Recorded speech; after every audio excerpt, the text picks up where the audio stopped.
The subcommittee will come to order, and the chair recognizes herself for an opening statement. Good morning, everyone. We're glad you are here, and we welcome you to today's markup because we are very pleased about the legislation that is before us. It is something that's going to help solve some problems. These are bipartisan bills, and we look forward to advancing them to the full committee.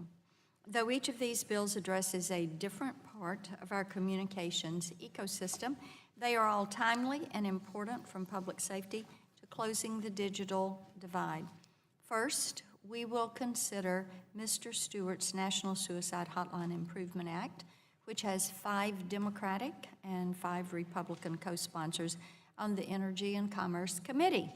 With the losses of Anthony Bourdain and Kate Spade in recent weeks, Americans are looking for things that we can do to prevent these senseless tragedies. This bill takes an important step in identifying potential ways to use communications technologies to save the lives of those seeking help. The Senate companion to this bill passed the Senate unanimously, and I look forward to moving this bipartisan legislation to the full committee. We will also consider Mr. Lance and Mr. Tonko's Pirate Act, which gives the FCC more tools to combat illegal pirate radio operations. These illegal broadcasts deprive Americans of their access to important emergency alerting information and their access to educational and other programming provided by legitimate license holders. Additionally, I'm pleased that we're continuing our efforts to close the digital divide. Access to broadband continues to lag behind in rural America. And I know bridging this gap is a top priority for so many of our members on this committee and across Congress. We will consider Mr. Tonko and Mr. Lance's Access Broadband Act, which ensures federal funding for broadband deployment, that it's tracked and coordinated across the federal government. Throughout our consideration of NTIA this Congress, from our NTIA reauthorization hearing last year and our NTIA oversight hearing in March, not to mention our infrastructure hearings, it has become clear that we rely on NTIA for its expertise in mapping efforts and coordinating these programs. So I'm pleased we are taking steps in our efforts to reauthorize NTIA. Finally, we will be considering Mr. Latta and Mr. Loebsack's Precision Agriculture Connectivity Act. Bringing broadband to rural America will not only bring connectivity to consumers, it will bolster the innovative work of the agriculture industry. This bill would require the FCC and Department of Ag to form a task force that leverages the FCC's expertise on broadband services to enhance the effectiveness of innovative, high-precision agricultural services. I'd like to thank the members of the subcommittee for their work on these bills, especially Mr. Stewart for his passionate leadership on suicide prevention. With that, I yield to my friend, the ranking member of the subcommittee, Mr. Doyle. 3 minutes for his opening. Thank you, Madam Chair. I want to thank you for convening this markup today. The legislation before us addresses a number of pressing issues. I'm happy to support the National Suicide Hotline Improvement Act, sponsored by Representatives Stewart and Bernice Johnson. This bill would require the FCC, in coordination with SAMHSA, to produce a study evaluating the feasibility of designing a 3-digit dialing code to be used for a national suicide prevention and mental health hotline system, and to evaluate the current hotline. The recent tragic deaths of Kate Spade and Anthony Bourdain have highlighted the need for renewed focus on the threat of suicide. A recently released study by the CDC found that suicide rates have risen nearly 30% since 1999. In my home state of Pennsylvania, the rate has risen by 34%. I hope that we can work together to advance this legislation and help address this critical threat. I just want to add on a personal note, like so many others, our city was profiled by Anthony Bourdain, and for a long time people didn't go to Pittsburgh or think about Pittsburgh as a food destination. But that's changing now, and Bourdain came to our city to highlight how far the city has come and how much we have to offer. In his way, he also highlighted the challenges we face as well. So my hope is we can address this issue to avoid future tragedies like this one and so many others. The Preventing Illegal Radio Abuse Through Enforcement Act, or the Pirate Act, sponsored by Representatives Lance and Tonko, aims to reduce unauthorized radio broadcast. I'm happy to see that the changes have been made to this bill, and I hope that we can continue to work on it in order to address broadcasters' concerns. The Access Broadband Act, sponsored by Representatives Tonko and Lance, establishes an Office of Internet Connectivity and Growth within NTIA. The bill would require that this new office engage in a number of activities intended to enhance broadband deployment, share best practices, and accelerate adoption. This legislation is a step in the right direction, but if we want to address the deployment and adoption challenges facing our nation, particularly in low-income and rural communities, we need to do more, and we need to dedicate more resources to this task. The FCC's ill-conceived actions on Lifeline and the Mobility Fund II debacle highlight the need for congressional oversight and greater direction from this committee. Finally, the Precision Agricultural Connectivity Act, sponsored by Representatives Latta and Loebsack, addresses technological and connectivity challenges to deployment of precision agriculture. This is a great example of how advanced technologies such as GPS, mobile broadband, and potentially autonomous vehicles can enhance productivity in rural America. I'm excited about the promise of this technology, and I look forward to working with my colleagues on this legislation. And with that, Madam Chair, I yield back. Gentleman yields back. At this time, Mr. Walden is not here. I recognize Mr. Latta for an opening statement. Well, thank you, Madam Chairman. I appreciate you holding today's markup and wish to express my support for the bills that we're marking up, and especially my bill and Mr. Loebsack's H.R. 4881, the Precision Agriculture Connectivity Act. I represent the largest income-producing agricultural district in the state of Ohio. I've visited many farms, and I also hear about the use of precision agriculture or the desire to use advanced equipment. But farmers are hindered in taking full advantage of this technology due to limited access to high-speed broadband. That's why my friend from Iowa, Mr. Loebsack, and I introduced H.R. 4881. We recognize the need for broadband in the rural, unserved agricultural areas of our districts and across the country. Our bill would establish a task force at the FCC for reviewing the connectivity and technology needs of precision agriculture. This task force would be required to identify current gaps in broadband coverage on agricultural lands and recommend policies that will promote the rapid, expanded deployment of broadband internet access service in unserved areas. Without broadband, farmers cannot utilize precision agriculture that allows for the collection of field data in real time that can help with crop management.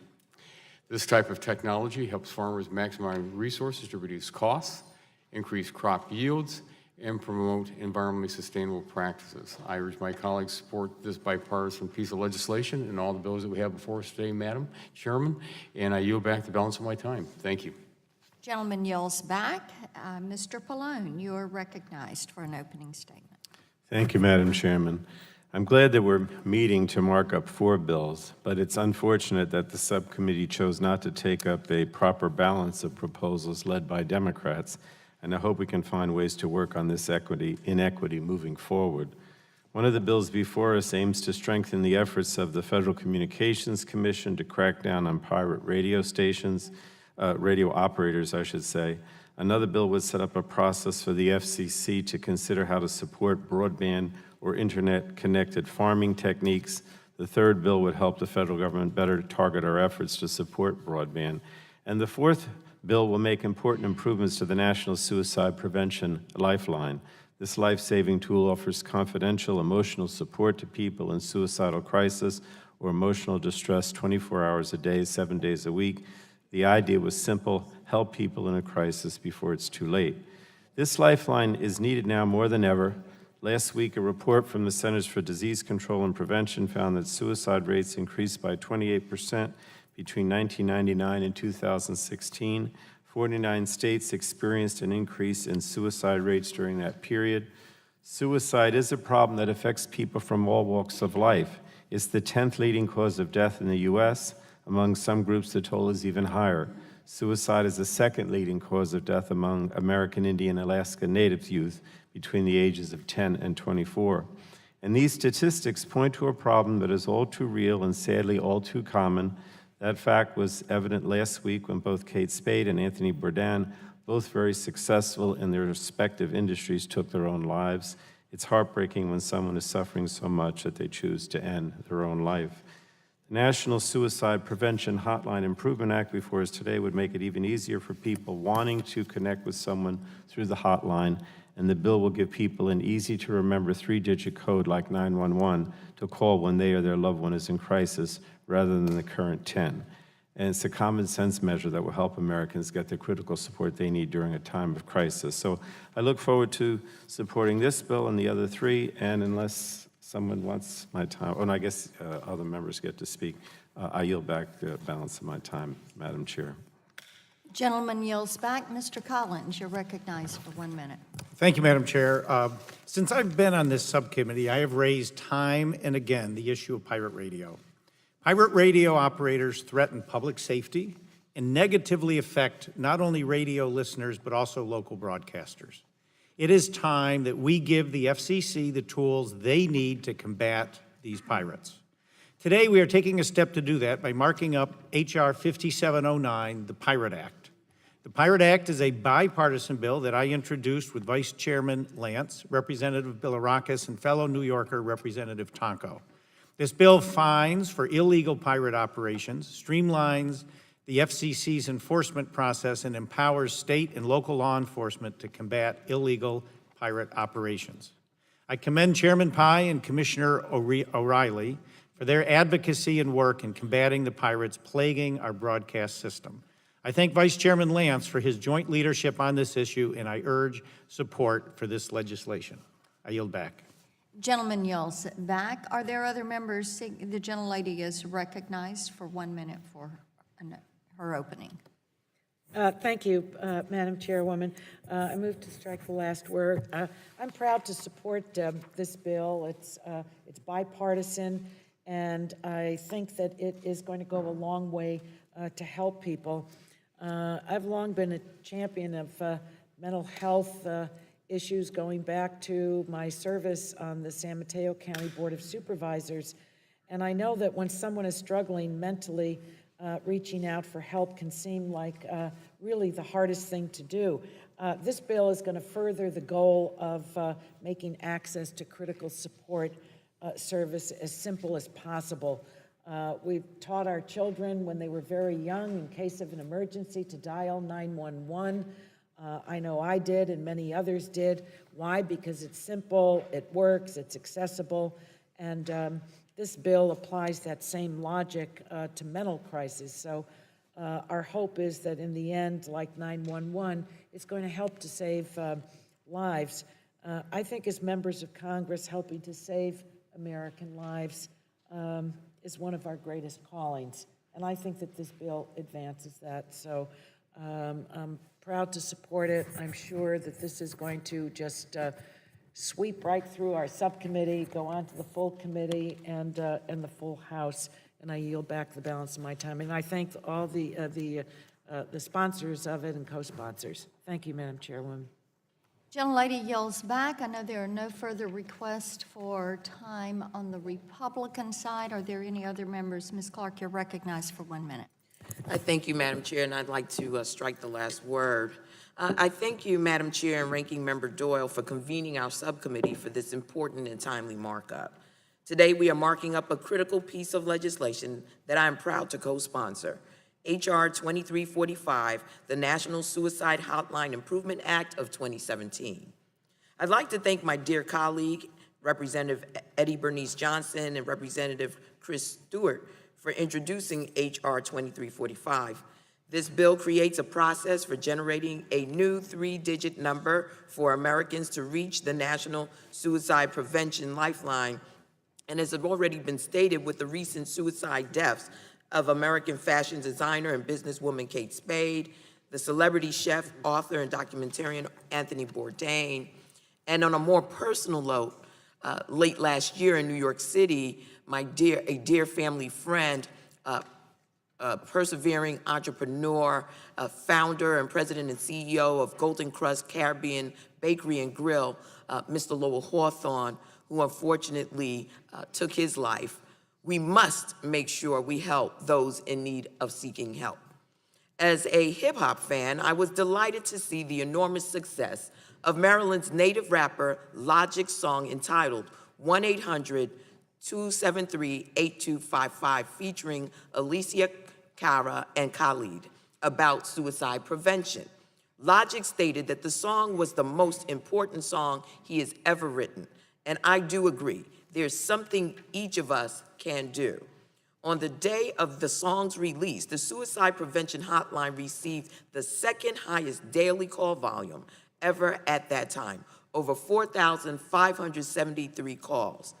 In closing, I believe this bill will help ensure that everyone who needs help will receive it in their time of need, whether they're a teenager, a parent, a celebrity, a businesswoman, a businessman, or a veteran. With that, I thank you, Madam Chair, and I yield back the balance of my time. The gentlelady yields back. The chair reminds members that pursuant to committee rules, all members' opening statements will be made a part of the record. The chair calls up H.R. 2345 and asks the clerk to report. H.R. 2345, to require the Federal Communications Commission to study the feasibility of designating a simple, easy-to-remember dialing code to be used for a national suicide prevention and mental health crisis hotline system. Without objection, the first reading of the bill is dispensed with, and the bill will be open for amendment at any point. So ordered. The chair recognizes herself for the purpose of offering an amendment in the nature of a substitute, and the clerk will report the amendment. Amendment in the nature of the substitute to H.R. 2345, offered by Mrs. Blackburn. Without objection, the reading of the amendment is dispensed with, and the chair recognizes herself in support of the amendment. The amendment I'm offering today is technical in nature. It's clearing the way to get this bill quickly through the House and onto the President's desk. S. 1015, the Senate companion to H.R. 2345, passed the Senate unanimously last fall. This amendment would provide clarifying changes and incorporates technical feedback provided by the FCC. I would also like to take a few moments to talk about the underlying bill. First, as we have previously done, I thank Mr. Stewart for his leadership on suicide prevention and for continuing the subcommittee's bipartisan spirit in his approach to addressing this issue. Through his hard work, the bill has strong consensus, 87 bipartisan co-sponsors, including strong support from members of this committee on each side of the aisle. On the majority side, Representatives Flores, Bilirakis, Costello, Olson signed on as co-sponsors, and Representatives Eshoo, Clark, Tonko, Rush, Loebsack signed from the minority side. As I stated in my opening remarks, Americans are looking for actions we can take to prevent senseless tragedies. This is an issue that affects all Americans. It affects each one of us, as we know family and friends who have been struck by suicide. We know the debilitating loss that comes from this. As we see veterans, as we see children, and hardworking Americans who struggle and who then decide this is their option. In our legislative hearing on this bill, Mr. Madigan, who leads the policy initiatives at the American Foundation for Suicide Prevention, pointed out that suicide is one of the leading yet largely preventable causes of death in this country. It is striking to us that there has been such an increase in suicide. This amendment could add one more tool to the toolbox of those that are seeking to prevent suicide across the country. I urge your support of this amendment, and with that, I yield back.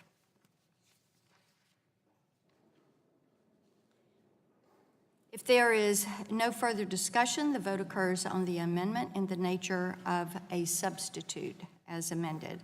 All those in favor should signify by saying aye. Aye. All those opposed, no. The ayes have it, and the amendment in the nature of a substitute is agreed to. The question now occurs on forwarding H.R. 2345 as amended. All those in favor say aye. Aye. Those opposed, no. The ayes have it, and the bill is agreed to.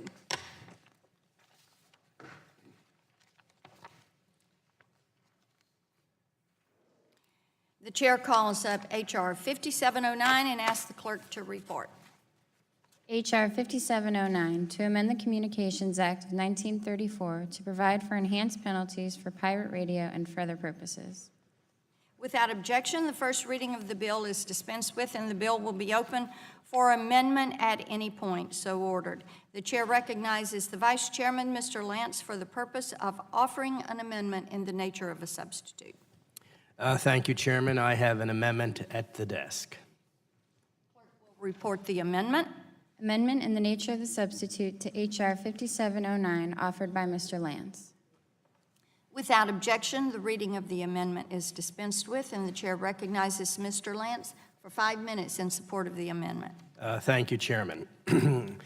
This is first and foremost a public safety bill. Unlicensed FM and AM radio operators are a significant harm to public safety and public health. By disrupting and interfering with licensed broadcasts, these pirate radios can cause radio listeners to miss important updates during times of emergency by blocking the emergency alert system. As they do not adhere to FCC regulations, pirate radios also emit a harmful level of radio frequency radiation, posing a health risk to nearby residents and workers. They also hurt legitimate broadcasters by interfering with their licensed signals and disproportionately affect minority-owned statements, as pirate mainly operate in urban areas. I ask unanimous consent to enter a letter of support from the National Association of Black-Owned Broadcasters into the record. Without objection, so ordered. Thank you, Chairman. I commend Chairman Pai, Commissioner O'Reilly, and the FCC's Enforcement Bureau for their leadership in enforcing against pirate radio operators. This is being done by the FCC. During Chairman Pai's short tenure, we have seen an encouraging shift in priorities at the Enforcement Bureau and renewed focus on cracking down on pirate broadcasters.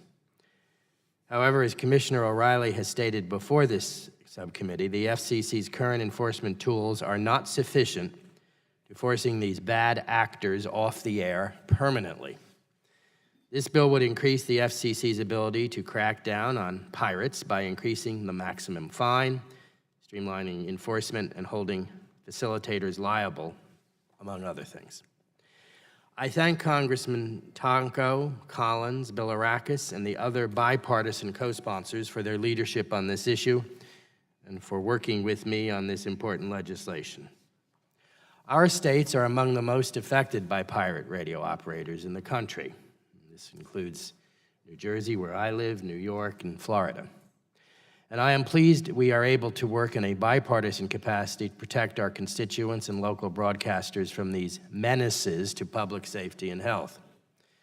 This amendment makes several technical and drafting edits to the underlying bill, adds reporting language requiring the FCC to submit an annual report to Congress on its efforts to enforce against pirate radio broadcasters, and clarifies language, streamlining the notification process and prohibiting preemption of state laws outlawing pirate radio.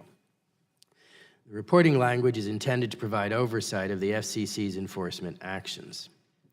While the current Enforcement Bureau is doing a much better job at prioritizing pirate radio enforcement and working to improve the FCC's relationship with various law enforcement agencies, it is important that this subcommittee, and indeed the full committee, are able to conduct oversight of future FCC administrations and ensure that these efforts will continue over time.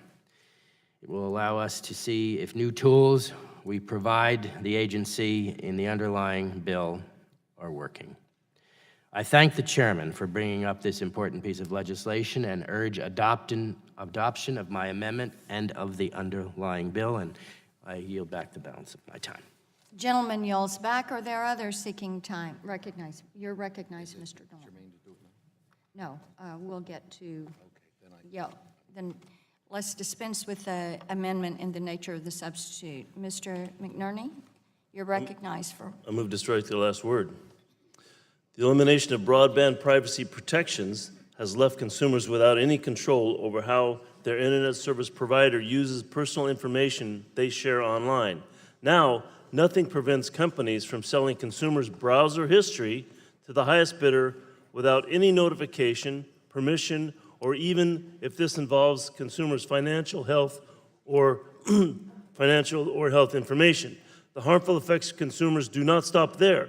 Consumers are also faced with the danger of identity theft and other crimes because the ISPs aren't required to take steps to secure their personal information. I've introduced legislation, the My Data Act, which would restore consumer control over the information they share online. I do support the amendment before us today, and I hope the committee takes up my legislation, and I yield back.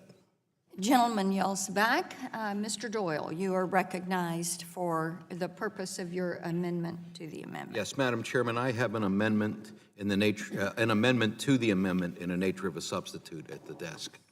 Clerk will report the amendment. Amendment to the amendment in the nature of the substitute to H.R. 5709, offered by Mr. Doyle. Without objection, and Mr. Doyle, you're recognized on your amendment. Thank you, Madam Chair. My amendment would add a new section to the bill, ensuring that this legislation may not be construed to prevent the FCC from enforcing the rules adopted in the Protecting and Promoting the Open Internet Report and Order, or as many of you know, the net neutrality rules at the FCC.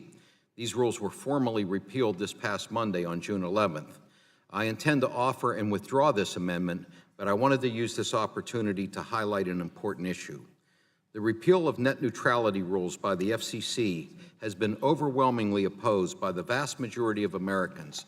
This is a bipartisan issue around the country.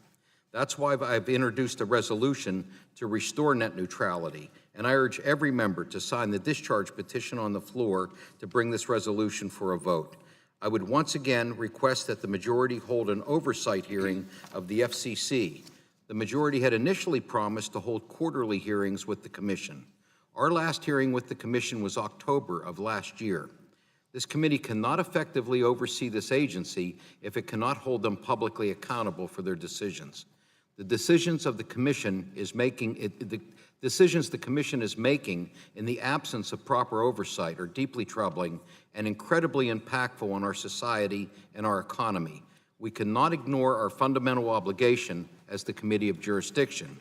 At this time, if any member would like to be yielded part of my time, I would encourage them to ask now. Mr. Pallone, I yield to him. Thank you. I want to point out why I support the gentleman's amendment. 83% of Americans support keeping the FCC's net neutrality protections that were stricken from the books on Monday. We in Congress have an obligation to support strong, meaningful net neutrality protections, and 170-plus members of this body have already done that. So I call on the rest of my colleagues, Republicans and Democrats alike, to support Mr. Doyle's net neutrality CRA legislation. We don't need watered-down net neutrality. Americans, by a huge majority, are asking for the real thing. We need net neutrality to foster a free and open debate online, and we need net neutrality to support small business growth. And we need to have net neutrality in order to ensure that hardworking Americans aren't forced behind big corporate conglomerates in an online slow lane. And if we do our part, we can bring these protections back. No one said that the CRA was going to pass in the Senate, but in fact it did. And no one thought a discharge petition would work in the House, but it's happening on immigration, and it can happen here with Mr. Doyle's CRA on net neutrality. So I just want to thank our ranking member for his tireless efforts and support of net neutrality and this CRA, and yield back to you, Mr. Doyle. Thank you. Does anyone else on our side seek time? Yes, I yield to Ms. Clark. Thank you, Madam Chair and Ranking Member Doyle, for giving me the opportunity to speak on this amendment in the nature of a substitute. First, I'd like to thank Ranking Member Doyle for his unwavering and amazing leadership in the fight to restore net neutrality through his CRA. It is very important that we continue and win this fight. You see, we have to keep the key stakeholder in net neutrality first in our minds: the American people, the consumers. The promise of the internet was the freedom of information, that people around the world would have the opportunity excuse me, to interact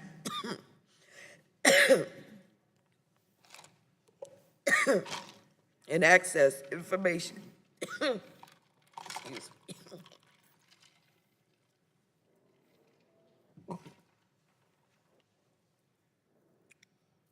Sorry, everyone. The opportunity to interact and access information easier than ever before.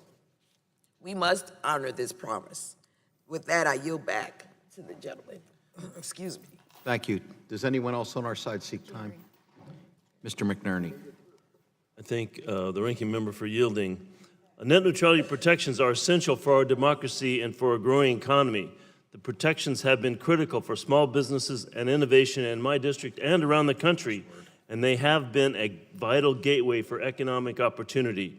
The repeal of net neutrality has set us on a path backwards, where internet service providers are now free to block and throttle web traffic and impose paid prioritization, creating fast lanes and slow lanes for web traffic.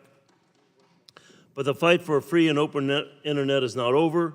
I'm proud to be an original co-sponsor of the legislation to restore net neutrality protections and the signatory of the discharge petition that would bring this crucial legislation to a vote on the House floor. I urge my colleagues to stand up for consumers and small businesses and sign the petition, and I urge my colleagues to support this amendment. I yield back. Thank you, Madam Chair. With that, I would like to withdraw my amendment. The gentleman withdraws his amendment. Are there others? Mr. Doyle, you're recognized for the purpose of offering an amendment. Again, I have an amendment to the amendment in the nature of a substitute at the desk. The clerk will report. Amendment to the amendment in the nature of the substitute to H.R. 5709, offered by Mr. Doyle. Without objection, the reading is dispensed with, and Mr. Doyle, you are recognized for 5 minutes in support of your amendment. Thank you, Madam Chair. Give me 1 second here. Okay, thank you. Madam Chair, this amendment would add a new section to the bill ensuring that this legislation may not be construed to prevent the FCC from enforcing the rules adopted by the Protecting the Privacy of Consumers, Broadband, and Other Telecommunications Services. I intend to offer and withdraw this amendment also, but I wanted to take this opportunity to highlight what I think is an important issue. This rule was repealed by the majority and signed by the President last year. This rule established basic rules of the road for ISPs regarding what they could do with their customers' data. Broadband providers were required to ask for permission from users before collecting their data. They were required to take reasonable measures to protect that data, and if that data was stolen, they were required to let consumers know. These were basic and reasonable rules. However, more than a year after repealing these rules, we have yet to have a hearing to determine or evaluate the effect of the repeal. I raise this point because of an investigation led by Senator Wyden's staff and followed up work done by researchers at Carnegie Mellon University that revealed that mobile phone operators had enabled the location data of nearly every phone in America to be tracked in real time. We don't yet know the scope of this problem, whose phone was tracked or by whom, but this is a clear example of why the broadband privacy rules were necessary and the danger in repealing them. I would urge the majority to hold a hearing examining this issue and bring to light these troubling revelations. At this time, I would also ask if there's any member that would like to be yielded time. I yield to Mr. Pallone. Thank you, Mr. Doyle, and I do support your amendment. Every day, another story breaks about a breach of trust or consumers' private information online, but the Republicans earlier this Congress repealed the only privacy rule we had for broadband, the FCC's broadband privacy protections. Republicans now say they might want some privacy rules, but only after overwhelming public backlash. And rolling back those FCC broadband privacy protections was the wrong move for America. Our Republican colleagues argue that the American people were confused and didn't understand those protections, but we hear loud and clear from our constituents that the people want more protection online, not less, and that doesn't sound confused at all to me. As the Facebook scandal shows, Americans not only want strong, comprehensive privacy and data security protections, they need them. And for at least a portion of the internet ecosystem, the FCC's broadband privacy protections did just that. Under the FCC's rules, broadband providers only had to ask permission and take reasonable steps to protect your privacy. But those protections were kicked to the curb last year by Republicans, and given all that's happened since, that really is a shame. And so with that, I yield back, but I do want to say this is a very important amendment, and I urge support. Does anyone else on my side seek time? If not, Madam Chair, I withdraw the amendment. Gentleman withdraws the amendment, and I will add that we continue to look forward to working in a bipartisan manner on the issue of privacy and data security. As you know, this committee has focused on finding a bipartisan resolution to the privacy issue for the entire internet ecosystem, and it goes back to 2013 with the bipartisan working group that Mr. Welch and I chaired. So we look forward to continuing to work on those issues. If there is no further discussion, the vote occurs on the amendment in the nature of a substitute. All those in favor shall signify by saying aye. Aye. All opposed, no. The ayes have it, and the amendment in the nature of a substitute is agreed to. The question now occurs on forwarding H.R. 5709 as amended. All those in favor say aye. Those opposed say no. The ayes have it. The bill is agreed to.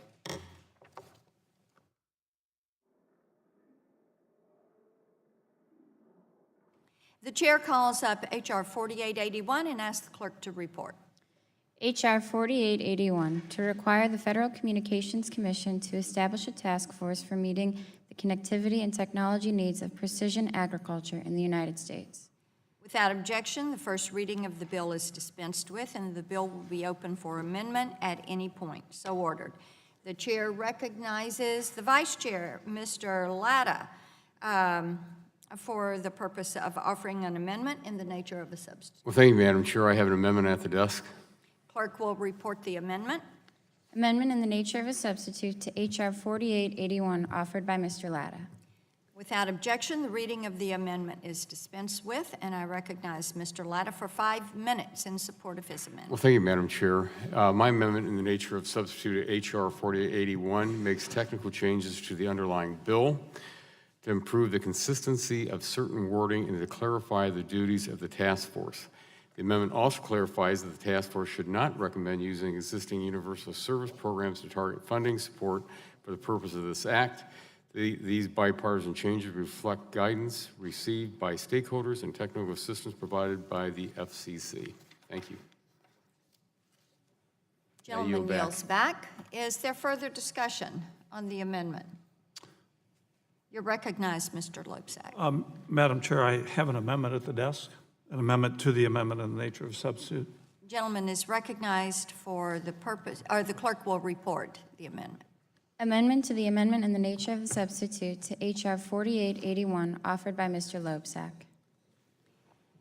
The reading is dispensed with, and I recognize Mr. Loebsack for the purpose of speaking on his amendment.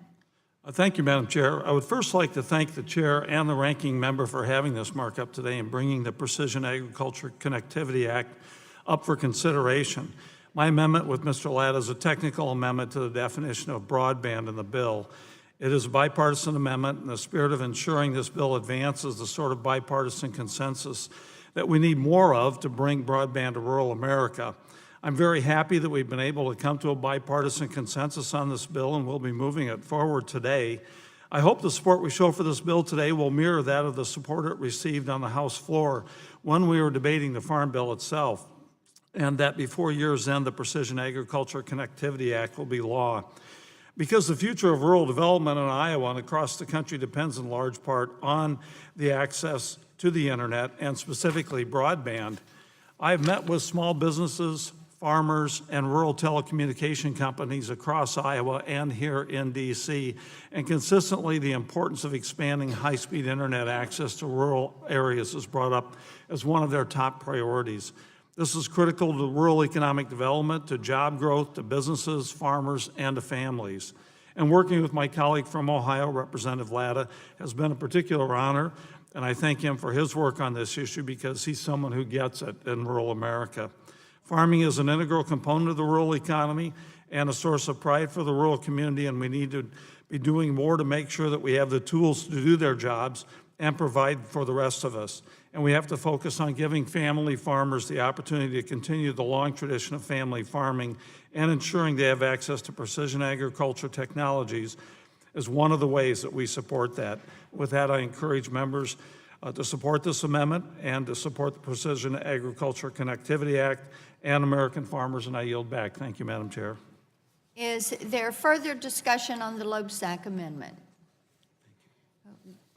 Seeing none, the vote occurs on the Loebsack amendment. All of those in favor say aye. Aye. Aye. All of those opposed, no. The ayes have it. The amendment to the amendment is agreed to. The vote now occurs on the amendment in the nature of a substitute. All of those in favor shall signify by saying aye. Aye. All opposed, no. The ayes have it. The amendment in the nature of a substitute is agreed to. The question now occurs on forwarding H.R. 4881 as amended. All those in favor say aye. Aye. Those opposed say no. The ayes have it. The bill is agreed to. The chair now calls up H.R. 3994 and asks the clerk to report. H.R. 3994, to establish the Office of Internet Connectivity and Growth and for other purposes. Without objection, the first reading of the bill is dispensed with, and the bill will be open for amendment at any point, so ordered. The chair now recognizes Mr. Lance for the purpose of offering an amendment in the nature of a substitute. Thank you, Chairman. I have an amendment. Clerk will, okay. Clerk will report. Amendment in the nature of the substitute to H.R. 3994, offered by Mr. Lance. Without objection, the reading of the amendment is dispensed with. The chair recognizes Mr. Lance for 5 minutes in support of his amendment. Thank you, Chairman. I am pleased we are marking up the Access Broadband Act, which I introduced with Congressman Tonko last year. This bill would streamline the federal grant programs related to broadband deployment and track how federal funds are used to a greater extent than is now the case. I thank Congressman Tonko for his leadership on this important issue. Broadband is the infrastructure of the 21st century. It has become essential for economic and educational success. However, in many areas of the country, the cost to deploy broadband infrastructure is prohibitive, which creates a need for federal funding in cases where a market solution is not possible. With several different broadband support programs across several federal agencies, there is no single comprehensive system tracking where and how federal funds are being spent. Access Broadband creates an office within the National Telecommunications and Information Administration, tasked with simplifying the application process for the various support programs, coordinating between the various agencies, and tracking the use and effectiveness of federal broadband funding. My amendment makes several technical changes after we received technical assistance from NTIA. It also removes a broadband support program that no longer exists and makes sure that community providers, such as libraries, are included in the definition of federal broadband support programs. Finally, the amendment specifies that the new office ensure that in addition to sustainability, both financially and efficiently, federal broadband support is being offered in a technologically neutral manner. and that overbuilding of broadband is avoided. As we seek to close the digital divide, it is essential that we recognize that any federal funds for broadband deployment will be finite and make sure that those funds are used efficiently and effectively. The federal government should not be in the business of wasting broadband funds and subsidizing competitors in local markets where a broadband provider already provides the service necessary. I am pleased that this amendment and the underlying bill help achieve the goal of providing broadband assistance effectively by coordinating the various support programs offered. I urge the adoption of my amendment and of the underlying bill, and Chairman, I yield back the remainder of my time. The gentleman yields back. Are there others seeking to speak on the amendment in the nature of a substitute? As there is no further discussion, the vote occurs on the amendment in the nature of a substitute. All those in favor shall signify by saying aye. All those opposed, no. The ayes have it. The amendment in the nature of a substitute is agreed to. The question now occurs on forwarding H.R. 3994 as amended. All those in favor say aye. Aye. Those opposed, no. The ayes have it, and the bill is agreed to. Without objection, staff is authorized to make technical and conforming changes to the legislation that has been approved by the subcommittee today. So ordered. Without objection, the subcommittee stands adjourned.